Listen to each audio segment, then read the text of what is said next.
Yes, today I'm going to discuss G.M. Gerard Manley Hopkins' poem, The Sea and the Skylark. Skylark is a bird. You must have read a poem by John Keats, To a Skylark, in second year. Do you remember? To a Skylark.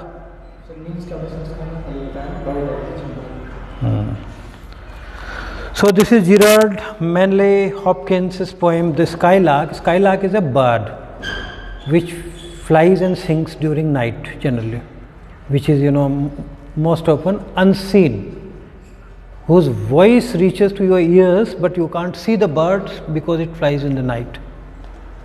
Okay, so this poem was written in 1877. That means this poem was written in the Victorian era. But Hopkins is not considered a Victorian poet. Why? He wrote his poems during the Victorian era, but his poems were published after 1915 in the modern era. You can say Georgian or modern. And we have modern traits also in Hopkins' poems. जैसे conflict हैं और जो modern mood है ना, which I will discuss later on, एक frustration, यूनाई, ये चीज़ें जो है.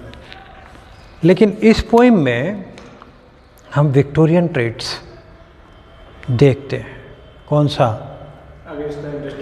रिलीजन और मटेरियलिज्म का जो कॉन्फ्लिक्ट है, वो कॉन्फ्लिक्ट हमें इस पोइम में दिखाई देता है. ये this poem is a sonnet. There are 14 lines in this sonnet.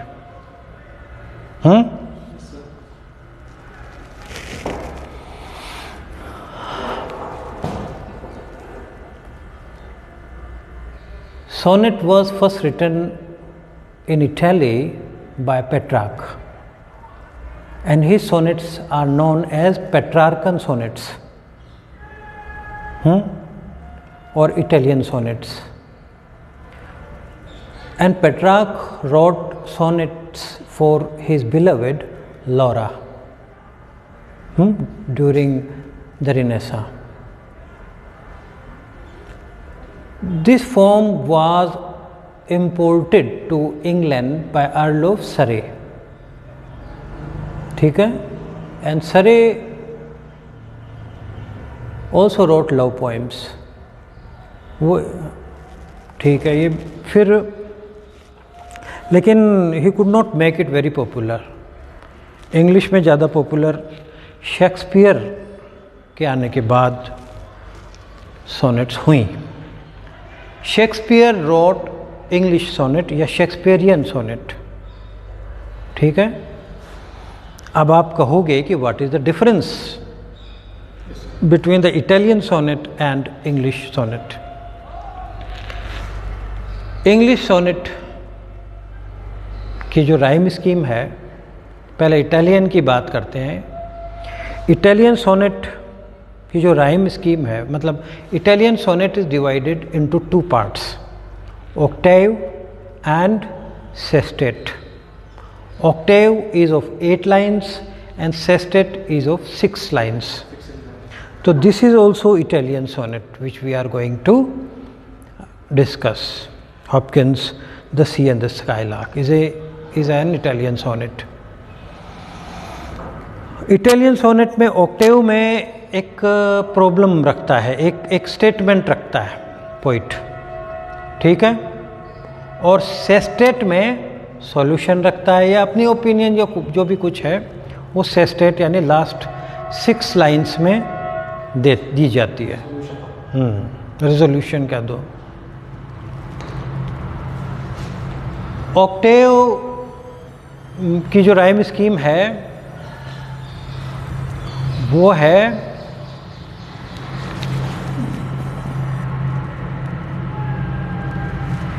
Octave की जो राइम स्कीम है वो है A B B A.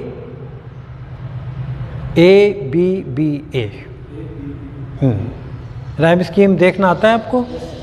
Okay. और सेस्टेट की राइम स्कीम में थोड़ी वैरायटी है, कई तरह की है। C D C, D C D, C D C, D C D, ये मोस्ट पॉपुलर है। वैसे और भी बहुत तरीके की सी डी सी भी होती है।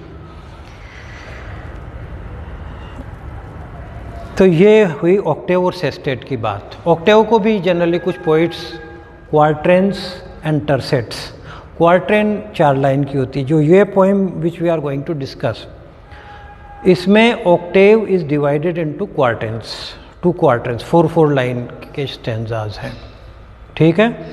और sestet is also divided in tercets, 3 line के स्टैंजा में। तो ये भी डिवाइडेड है और इटालियन सोनेट्स जनरली होती है। And now we come to English sonnet, which was imported from Italy by Earl of Surrey, Surrey, Surrey। और वो लव पोइम्स ही लिखी जाती थी in the beginning, but Shakespeare ने थोड़ा फिलोसॉफिकल टच भी दिया and he wrote love poems also. ये इंग्लिश सोनेट कहलाई बाद में।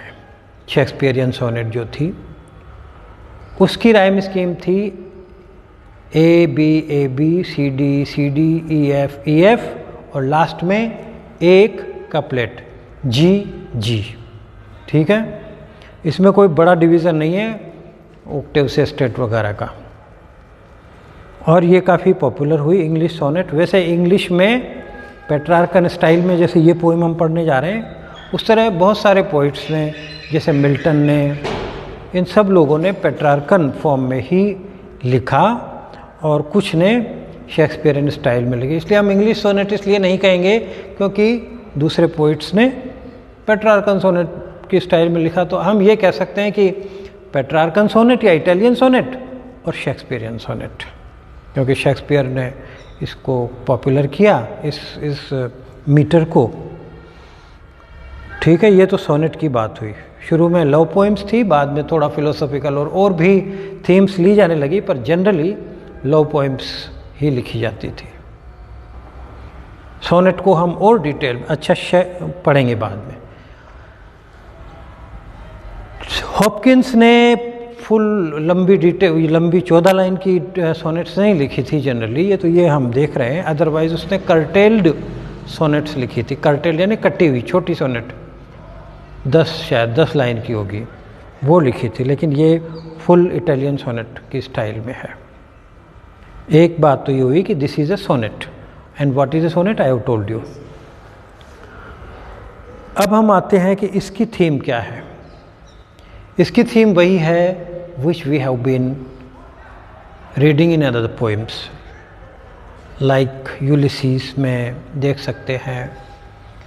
उसके बाद हमने ब्राउनिंग में तो नहीं है, लेकिन मैथ्यू आर्नल्ड में हमने पढ़ा कि the poet is looking at the waves of the ocean striking against the शोर,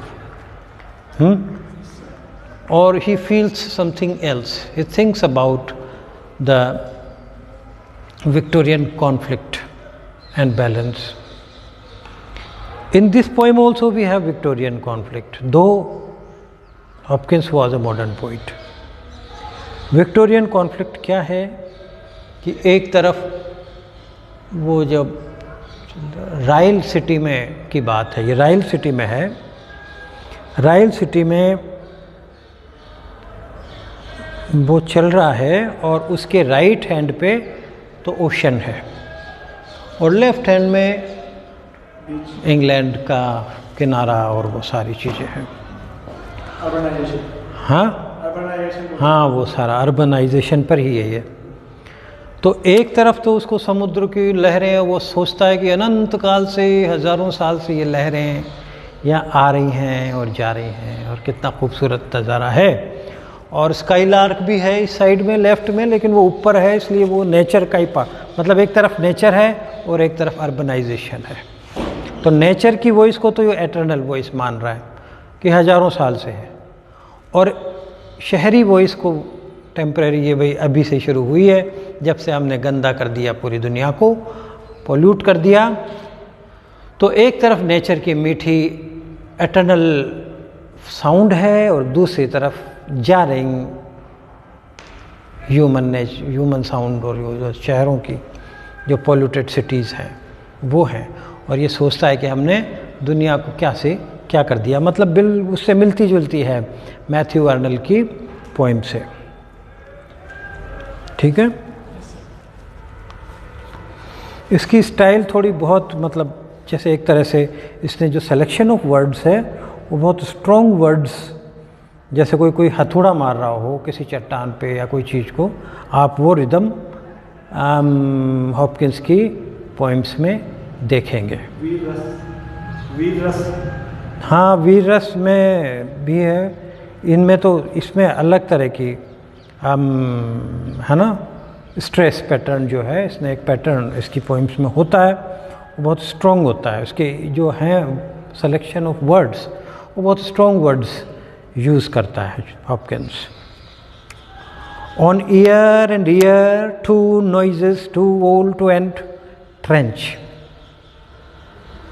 दोनों कानों पे मेरे दो वॉइसेस स्ट्राइक कर रही है, ear to ear, ear and ear, यानी both ears of the poet. Two noises आ रही हैं, टू ओल्ड टू एंड, ये स्टाइल मैं बता रहा हूँ ना। On ear and ear two noises too old to end, to to to, ये साउंड तो इतनी पुरानी कि कभी ख़त्म ना हो, यानी एटर्नल वॉइसेस जो है, नॉइजेस हैं। ट्रेंच, वही हथौड़े की तरह कान पे, मतलब स्ट्राइक कर रही हैं। Impress, trench means right hand पर, the tide that rams against the shore, right hand पर तो वो टाइड है, बहाव है, विच रैम्स, रैम्प यानी स्ट्राइक्स अगेंस्ट द शोर, किनारे से टकराता है और बहुत तेज आवाज़ होती है। विद अ फ्लड यानी बहुत पानी आता है, या फॉल या जाता है, चढ़ता है या उतरता है। विद अ फ्लड और ए फॉल, लो लल ऑफ, या तो लो लल यानी थपकी दे के हल्की हल्की लोरी गाते हैं ना, हाँ, तो लो लल हो जाती, धीमी धीमी धीमी आवाज़ होते होते बहुत दूर चली जाती है। या फिर ऑल रॉर, या फिर इतनी तेज आती है एकदम से कि रोरिंग, जैसे कोई सारी दुनिया में गूंज रही है ये आवाज़, रोर हो जाती है। Frequenting there while moon shall wear and wend, और ये यहाँ आती जाती है। फ्रीक्वेंट यानी आना जाना। ये लहरें जो है, जब तक कि मून छोटा होते ख़त्म चला ही नहीं जाएगा, तब तक ये आती रहेंगे। फिर कृष्ण पक्ष में कम हो जाती है लहरों, क्योंकि वो होता है ना एब एंड फ्लो वाला सिस्टम। तो आजकल ये जब मून है यहाँ पर, तो ये बहुत आती है, फिर चली जाती है, फिर थोड़ी 2-1 से मिनट बाद आती है ना। ये एक पैटर्न है, और ये लगातार अनंत कालों से these waves have been striking against the shore and making loud noise. कोई यहाँ खड़ा होगा तो उसके कान के पर्दों पर टकराती है ये बहुत तेज। लेफ्ट हैंड, राइट हैंड का तो इसने बता दिया। Now left hand, of land, left hand पे ऑफ लैंड, लैंड से ऊपर। I hear the lark ascend. Left hand of land, I hear hear the lark ascend. Left hand पे जमीन से ऊपर मैं सुनता हूँ स्काईलार्क को चढ़ते हुए, ऊपर उठते हुए। कैसे सुनता हूँ? हाँ, असेंड यानी ऊपर चढ़ना। तो मैं सुनता हूँ, मतलब कैसे पता लग रहा है इसको? जब नीचे था तब तेज आवाज़ आ रही थी, ऊपर हुआ तो कम होती गई, कम होती गई, कम होती गई, बहुत ऊपर चला गया तो बहुत कम कम आवाज़ आती है। His rash, fresh, rewinded, new skinned discord in crisps of curl of wild which whirl and pour and pelt music till one nuns to spill the spent. Rash, fresh, rewinded, new skinned discord. ये एक style है metaphysical simply. अपन तुलना करते हैं कि वो वही उसका चेहरा गुलाब की तरह था, की तरह लगा दिया, लाइक रोज़। ये एक ट्रेडिशनल सिम्बली है जिस सभी समझ जाते हैं। एक मेटाफिजिकल पोइट्स जो जॉन डन आपने पढ़ा था सेकंड या फर्स्ट ईयर में, जॉन डन और दूसरे जो मेटाफिजिकल पोइट्स थे, एंड्रू मार्वल, ये लोग जब तुलना करते थे तो जिस चीज़ से तुलना करते थे वो ऐसे लाते थे कि उससे बढ़िया तो हमारी यूँ ही समझ में आ जाती थी। मतलब बहुत दूर की कोड़ी, मतलब उस तुलना, है ना, बिल्कुल अलग चीज़ से तुलना करते थे जो सारा दिमाग उधर ही लग जाए, जैसे ये तुलना कर रहा है। Rash fresh rewinded loose skin score, जैसे मछली पकड़ने का वो तार होता है ना, लपट जाता है, फिर फेंकते हैं तो खुलता खुलता खुलता चला जाता है, फिर उसको लपेट लेते हैं, है ना। अब मान लो मछुआरे का आपको नहीं आए समझ में, तो आप ये समझो ऊन का गोला है, उसका एक सिरा आपने पकड़ लिया और गोले को उछाला पूरी ताकत से, वो खुलता खुलता खुलता खुलता ऊपर चला जाएगा, है ना। वैसे ही स्काईलार्क म्यूज़िक बिखेरता बिखेरता बिखेरता बिखेरता ऊपर पहुंच जाता है, इतना ऊपर पहुंच जाता है कि म्यूज़िक सुनना बंद हो जाता है, यानी उसका सारा धागा बिखेर दिया उसने से। ऑफ रैश फ्रेश रीवाइंडेड,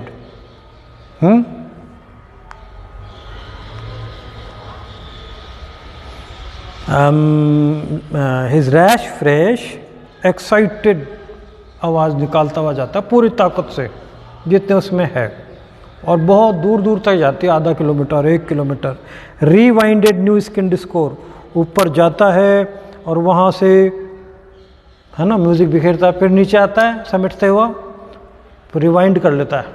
ऐसा नहीं कि वो थक जाता है, नीचे आता है फिर वो तेज़ी से गाता वो ऊपर जाता है। तो एक्साइटेडली वो, है ना, ऊपर जाता है और फिर नीचे खुलता हुआ आता है।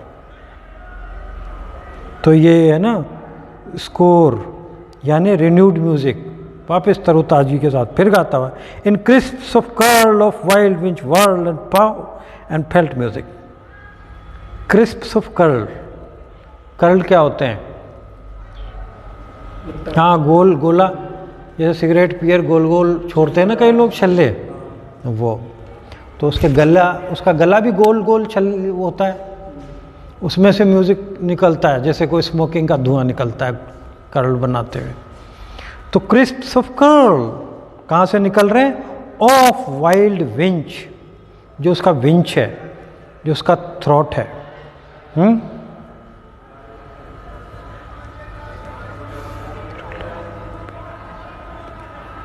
लेकिन ये तुलना करते हुए कह रहा है विंच, ये तो थ्रोट में से तो वो छोड़ता हुआ जा ही रहा है वाइल्ड विंच से, लेकिन अपन कह सकते हैं कि जो वो मछली पकड़ने का जो होता है गोला, जैसे वो निकलता हुआ जाता है क्रिस्प्स ऑफ कर्ल, गोल गोल, उस गोल कर्ल में से घूम के वाइल्ड विंच वर्ल, यूँ घूमता हुआ, वर्लिंग मोशन होता है गोलाई का। एंड पावर एंड पोइल्ट म्यूजिक, और फिर पावर यानी हाँ उड़ेलना, पावर कप से चाय उड़ेलते हैं ना। And peeled music, stone pelting होती है, पत्थर मारते हैं, तो ये म्यूजिक की बरसात कर देता है, पेल्ट बहुत तेजी से।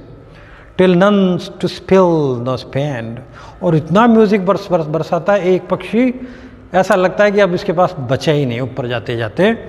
Till none is to spill nor spend, ना तो उड़ेलने के लिए बचता है, ना खर्च करने के लिए बस, तो प्रोड्यूस, है ना, प्रोड्यूस करने के लिए भी नहीं बचता।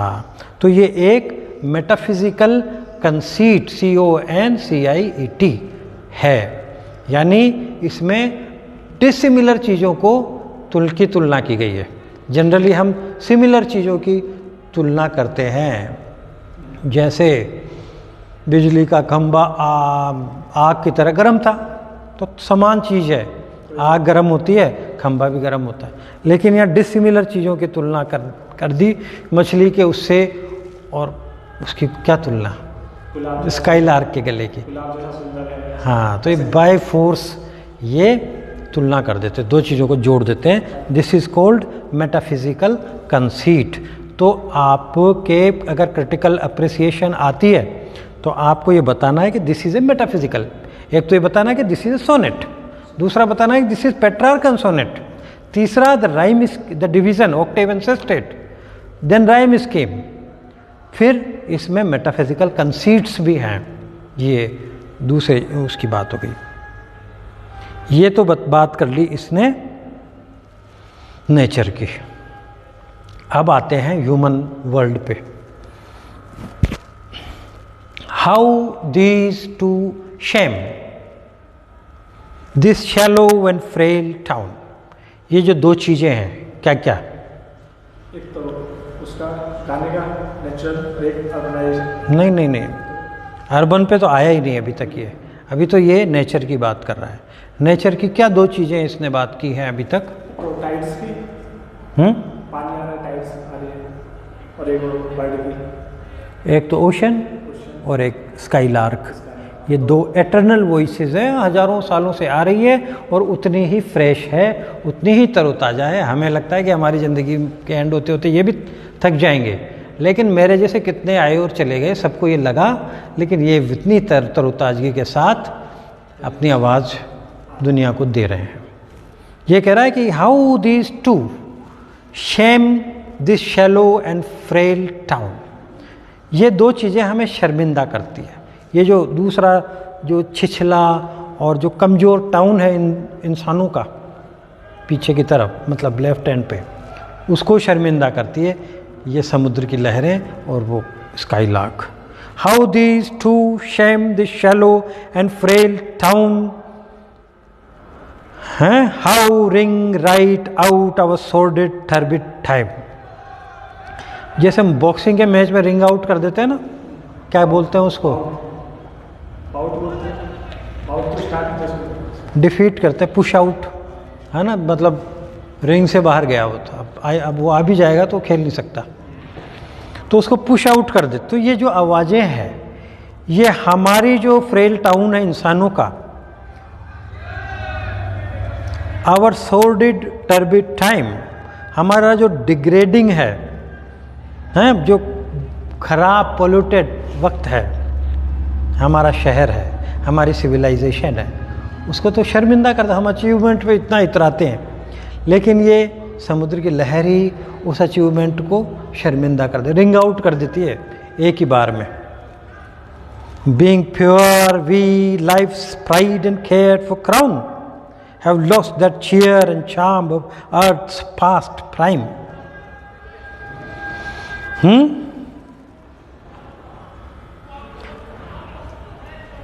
हम अर्थ का पुराना जो पास्ट था, उसको जो एक्साइटमेंट था, चार्म था, चीयर था, वो कहीं खो गया। हाँ, वो ख़त्म हो गया।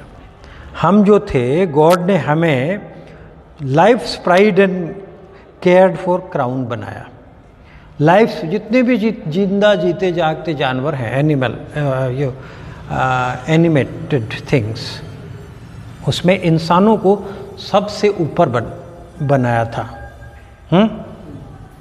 एंड केयर्ड फॉर क्राउन, और उसकी सबसे ज़्यादा देखभाल भी गॉड ने इंसानों की थी। इंसानों को गॉड ने बहुत सोच समझ के और तैयारी के साथ बनाया था।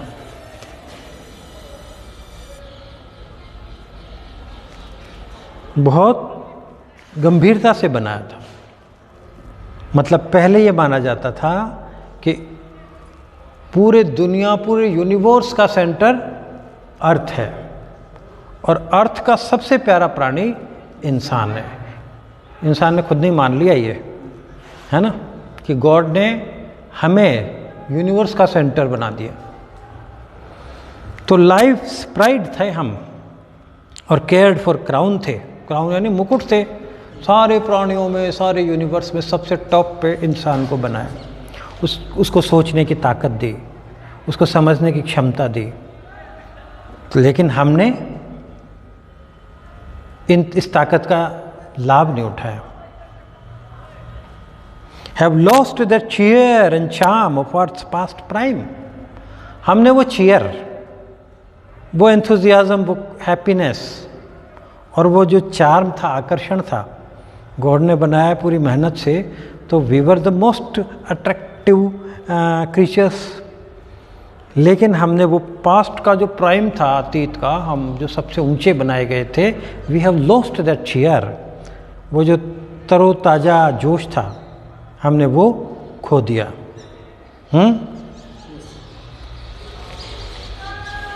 क्योंकि उन दिनों ही ये समझ लो कि 1858 के आसपास डार्विन की थियरी ऑफ इवोल्यूशन आई थी। डार्विन से पहले यही मानते थे कि गॉड ने बनाया। डार्विन ने कहा कि हम तो वन सेल ऑर्गेनिज्म से इवोल्व होते होते इंसान बन गए और ये अंत नहीं है, हम आगे पता नहीं क्या बनेंगे इवोल्व, ये कभी ख़त्म नहीं होता इवोल्यूशन। तो वी विल कंटिन्यूसली इवोल्व, है ना। और हम पहले जानवर, फिर सारी जितने भी प्रकार के उस सब प्रक्रियाओं से निकले हैं और निकल रहे हैं, आगे फिर आगे कहीं जाएंगे। और हर प्राणी निकल रहा है, हर प्राणी इवोल्व हो रहा है, इंसान ही नहीं, हर प्राणी इवोल्व हो रहा है। आपके लोगों में इमोशन है, कुछ है, रिलेशन है, आगे तो बच्चे नहीं पैदा कर रहे लोग, ऐसे इवोल्यूशन हो रहा है। हाँ, इमोशंस, जापान में हो रहा है, शादियाँ नहीं कर रहे लोग, करियर में जाने रहे, ऐसे इवोल्यूशन। तो वो ये सोच रहे हैं कि भाई जो इंसान है वो, जो हम पैदा होते हैं, शादियाँ करते हैं, बच्चे करते हैं, तो हम तो एनिमल्स ही हुए। और अपन उनको एनिमल समझ रहे हैं कि वो शादियाँ ही नहीं करते हैं। सबका अपना अपना जीने का तरीका है। उनके लिए हम एनिमल्स हैं, हमारे लिए वो एनिमल्स हैं। तो ये कह रहा, डार्विन ने कहा कि भाई हम तो एक एवोल्यूशन की प्रोसेस से सभी प्राणी गुजर रहे हैं और हमको गॉड ने नहीं बनाया, है ना। और उससे पहले भी साइंस ने कह दिया था कि गॉड का हमसे कोई लेना देना नहीं। तभी तो कॉन्फ्लिक्ट हुआ कि गॉड को तुम तो कुछ मान ही नहीं रहे हो, है ना। पहले गॉड ही सब कुछ था। तो ये जो कॉन्फ्लिक्ट, ये है विक्टोरियन कॉन्फ्लिक्ट है और ये कल्मिनेट हो रहा है यहाँ पे। तो ये कह रहा है कि भाई मतलब साइंस ने ये कहा कि भाई हम तो इवोल्व हुए हैं और ये प्रोसेस लंबी प्रोसेस है, चलती जाएगी, आगे भी चलती जाएगी, लाखों साल, करोड़ों साल, जब तक धरती हमें सपोर्ट कर सकती है। हम अपनी बेवकूफ़ियों से अगर इसको डिस्ट्रॉय नहीं करेंगे तो ये प्रक्रिया तो अनंत काल तक चलती रहेगी। वैसे हमारा आना भी एक संयोग, ये मॉडर्न लिटरेचर की बात अब आती है, भाई हमारा आना भी संयोग। ऐसे नहीं है, पहले ये मानते थे कि हमारा आना धरती पर कोई पर्पस से हम पैदा हुए हैं। साइंस कहता है कोई पर्पस से पैदा नहीं हुए। ये तो चांस कलेक्शन ऑफ एटम्स। हम क्या है, दो अणुओं का एक संयोग से मिलना। हाँ, वो फर्टिलाइजेशन ऑफ एग हुआ। नहीं मिलते तो हम आते ही नहीं, और हम ये समझ रहे हैं कि हम कुछ करने के लिए आए, कुछ करने के लिए नहीं आए। कोई भी पेड़ पौधा जैसे पैदा हुआ वैसे ही हम पैदा हुए। कोई भी जानवर जैसे पैदा हुआ, कोई मक्खी जैसे पैदा हुई, जैसे मच्छर पैदा हुआ, जैसे कीड़ा पैदा हुआ, वैसे इंसान पैदा हुआ। तो अब ये विचार जब आता है तो मॉडर्न लिटरेचर आगे आएगा। ये विचार आता है तो फिर हम सोचते हैं कि फिर हम हैं क्या। हम ये समझ रहे थे कि गॉड ने, हाँ, गॉड ने हमको भेजा है ये करने के लिए, वो करने के लिए। कुछ करने के लिए नहीं भेजा, एक तो गॉड है ही नहीं, और दूसरा we are simply a chance collection of atoms. 2 atoms हैं, हमारे पेरेंट्स का मूड हुआ, मिले और हम आ गए। हाँ, वो नहीं मिलते तो इतना बड़ी घटना हो जाती कि हम होते ही नहीं। हम इतना सोच रहे हैं कि साहब ये धरती हमारे लिए है, ये यूनिवर्स हमारे लिए है, और हमारे पूर्वज तो यही सोचते थे। और अब पता चला कि धरती तो एक मतलब एक पूरे समुद्र में एक पानी की बूंद के बराबर भी नहीं है ना। और पहले ये समझ रहे थे कि सारा यूनिवर्स हमारे ही चक्कर लगा रहा है। तो ये फ्रस्ट्रेशन मॉडर्न लिटरेचर में मिलता है। डिसअपॉइंटमेंट की, अरे हम तो कुछ भी नहीं है, हैं? तो फ्रस्ट्रेशन, डिसअपॉइंटमेंट, एक तो रूटलेसनेस हो गई, इंडस्ट्रियलाइजेशन हुआ, गाँव से लोग छोड़ छोड़ के शहरों में गए और वहाँ अनजान अजनबी दुनिया के बीच में रह रहे हैं। एक आपके गांव था जहाँ कई पीढ़ियों से लोग आपको जानते थे, आपके दादा को जानते थे, परदादा को जानते थे, उनके भी परदादा को जानते थे। हमारी जड़ें थी, हम महसूस करते थे कि हम यहाँ से जुड़े हुए। अब मैं मुंबई पहुँच जाऊँ, मुंबई पहुँच के मेरे वो समुद्र है वहाँ, तो ना मुझे कोई जानता ना मैं उनको जानता। नतीजा क्या निकलेगा कि मैं चाहे जैसे रहूँ, मुझे उनकी परवाह नहीं है और उनको मेरी परवाह नहीं है। तो कल्चरल डिके, क्या कुछ भी खा रहे हो, पी रहे हो, सब कोई वर्जित नहीं है, कोई लाइफ स्टाइल ये मैं रात को डांस कर रहा हूँ, पार्टी कर रहा हूँ शानदार, कुछ भी कर रहा हूँ बड़े शहर में, 3 बजे आता हूँ शराब पी कर, मन करा तो कहीं गिर गए, सुबह उठ के पहुँच जाएंगे। मुझे तो कोई रेपुटेशन तो ख़राब हुई नहीं, कोई मुझे जानता ही नहीं है। ये अजनबी होने का सुख या दुख दोनों ही चीज़ें हैं, ये सुख भी है दुख भी है कि आप कुछ हो ही नहीं, आपको ये कहा जाएगा आप कुछ हो ही नहीं तो आप बहुत उदास हो जाओगे। कुछ तो कहो कि आप सब कुछ हो, कुछ तो फिर आदमी झूठे ही बच्चों से उम्मीद करता है कि आप कहो कि भाई आप हमारे सब कुछ हो। पत्नी से उम्मीद करता है, प्रेमिका से उम्मीद करता है, प्रेमी से उम्मीद करता है कि भाई ये कहो कि भाई मेरे लिए सब कुछ हो। ये आर्टिफिशियल उम्मीद है। आप दूसरे शहर में आपको कोई कुछ नहीं देगा, कॉलेज में ऐसा कुछ किया तो सब ध्यान देंगे। हाँ, सच्चाई ये है कि हम कुछ भी नहीं है, और मॉडर्न लिटरेचर यही है कि बार बार ये एहसास होता है कि हम कुछ भी नहीं है, हम जड़ से कट गए हैं। जड़ से कटे हुए पेड़ को कहीं ठोक दो जाके, 2-4 दिन गीला रहेगा फिर वो गिर जाएगा। तो मॉडर्न सिविलाइजेशन, आधुनिक सभ्यता, मतलब विक्टोरियन एज में तो यही कॉन्फ्लिक्ट था कि रिलीजन और मटेरियलिज्म। मॉडर्न में यह है कि रिलीजन तो गया, वो तो मान ली बात कि गॉड इज़ डेड, गॉड तो मर गया। अब हमारा क्या है मिशन लाइफ में, क्या उद्देश्य है? तो फिर इलियट कहता है die with a whimper then नहीं, die with a bang then a whimper. गरजो तो सही, थोड़ी आवाज़ तो निकालो, शो तो करो कि हम जिंदा हो, कम से कम ऐसे तो मरो कुछ बैंग के साथ, धड़ाके के साथ गिरो तो सही, मरते टाइम तो हैं। बिलबिलाते रहने का नाम जीवन नहीं है।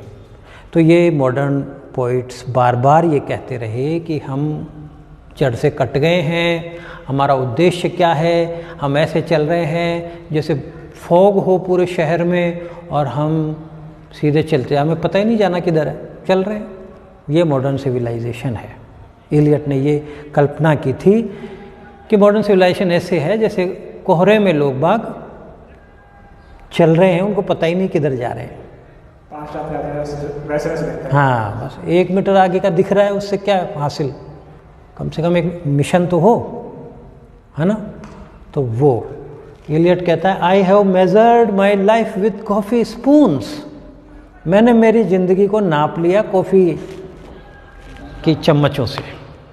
कल भी 1 चम्मच डाली थी, कॉफ़ी पी थी, आज भी डाली थी, 20 साल पहले भी कॉफ़ी पी थी। तो अगर मैं अपनी ज़िंदगी को नापूं तो मैं ये कह सकता हूँ मेरे 10,000 कॉफ़ी स्पून जी लिया। साल का तो कोई मतलब ही नहीं है। तो मैंने 10,000 कॉफ़ी स्पून जी ली, मैंने 5,000 कॉफ़ी स्पून जी लिया। ये मेज़रमेंट के हमारे तरीके हुए। तो ये है ना, शर्मिंदा करता है नेचर की जो साउंड है, ये हमारी अर्बन सिविलाइजेशन को जो है शर्मिंदा करती है। जो कभी हम इंसान थे, प्राइम ऑफ यूनिवर्स, जिसको गॉड ने सबसे ऊपर बनाया था, उसको हमने फर्स्ट स्लाइम बना दिया। गॉड ने मिट्टी से हमें बनाया था, क्ले, काली गीली मिट्टी से, और बहुत ऊंची चीज़ बनाई थी। अब हम नीचे होते होते वही मिट्टी बन गए। तो ये डार्विन की थियरी से बिल्कुल उलट जा रहा है। इस कविता में डार्विन कहता है कि हम इवोल्व हो रहे हैं और होते रहेंगे हमेशा, और ये कह रहा है कि हमें सबसे ऊंचा बनाया था और हम नीचे जाते जाते जाते बिल्कुल ही मिट्टी से आए थे, मिट्टी में के बराबर हमारी सिविलाइजेशन है। अब कोई अचीवमेंट, कोई खुशी, कोई ऐसा जोश नहीं है, कोई ताजगी नहीं है ना। जैसे ताजगी स्काईलार्क में आती है ना, नीचे आता है फिर जाता है, फिर नीचे आता है ताजगी लेने, फिर जाता है, वैसी ताजगी हमारी लाइफ में नहीं है कि हम कहीं जाके ताजगी लेके और फिर खुशियाँ बिखेरें। तो have lost that cheer and charm of earth fast prime our make and making break.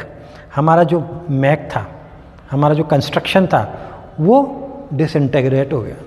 हम गिर रहे हैं, गिर गए, बिखर गए, are breaking down to man's last dust. जो डस्ट में हम मिलेंगे ना, उसमें पहुंच गए। Drain fast towards man's first slime. और जो फर्स्ट स्लाइम से जैसे हमें बनाया था, हम वो लास्ट डस्ट होते होते सारी की सारी सिविलाइजेशन उस फर्स्ट कीचड़ में बदल गई। स्लाइम मिट्टी होती है ना, वो गीली मिट्टी। मतलब हम रैपिडली हमारी constructive energy, creative energy lose करते जा रहे हैं। अब क्रिएटिव नहीं रहा अगर इंसान, तो मिट्टी ही है, वो क्या है। तो वो क्रिएटिविटी अगर हमने खो दी, वो ताजगी खो दी, तो फिर हम कुछ भी नहीं है। तो इस पोएम में पोएट एक अफसोस जाहिर करता है कि हमने गॉड को तो खो ही दिया, और अब हम बिल्कुल बिना किसी काम के, बिना किसी ताजगी के, बिना किसी मिशन के इस धरती पर कीचड़ के समान, मिट्टी के समान हो गए। जहाँ से हम आए थे, हम वहीं थोड़े दिनों में चले जाएंगे। मतलब this is going, there is going to be an end of human civilization. वैसे सच ये है कि सदियों से, हजारों साल से इंसान यही सोचता है कि बहुत ख़राब ज़माना आ गया, अब तो ख़त्म है सिविलाइजेशन। ये आपको रामायण में मिल जाएगा, महाभारत में मिल जाएगा, इनके ग्रंथों में भी मिल जाएगा। हर महापुरुष यही कहता है कि बिल्कुल अंत आ गया, अब तो बहुत ही ख़राब ज़माना आ गया, अब तो ख़त्म है, नेक्स्ट जनरेशन तक ज़्यादा से। और ये चलती जा रही है। अब ये इस तरह के पोइट्स हैं, एलियट है, हॉपकिंस है, ये सोच रहे हैं वापस फर्स्ट स्लाइम पे आ गए, अब पूरा चक्र बन गया, चक्र पूरा हो गया, अब तो सिविलाइजेशन ख़त्म है। ये 1877 यानी 100-150 साल पहले ये लिखी गई थी। तब ये कह रहा था ख़त्म हो गया, अभी तक चल रही है। और अब भी लोग कह रहे हैं भाई अब तो बिल्कुल ही ख़त्म हो गया, बहुत ख़राब ज़माना आ गया। ख़राब ज़माना और अच्छा ज़माना, जैसा कि मैंने तुम्हें बताया था, कभी ख़राब और अच्छा कुछ भी नहीं होता। ये हमारी बनावट है। हमने जिस तरीके की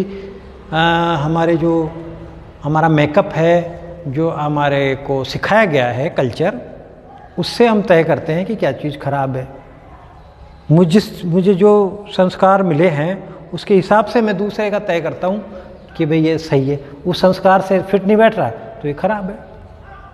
इसीलिए हिंदू को मुसलमान, मुसलमान को हिंदू, इनको ईसाई, ईसाई को दूसरे खराब लगते हैं। क्यों? वो जिस स्टैंडर्ड में पले हैं उसमें अगर दूसरा फिट नहीं बैठ रहा तो वो ख़राब है।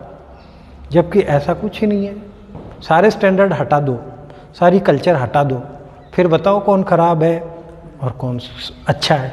तो अच्छा बुरा, तो ये जो पोइट्स हैं ये भी अपने कल्चर में कोई चीज़ फिट नहीं हो रही तो ये कहते हैं कि अब ये ज़माना ख़राब है।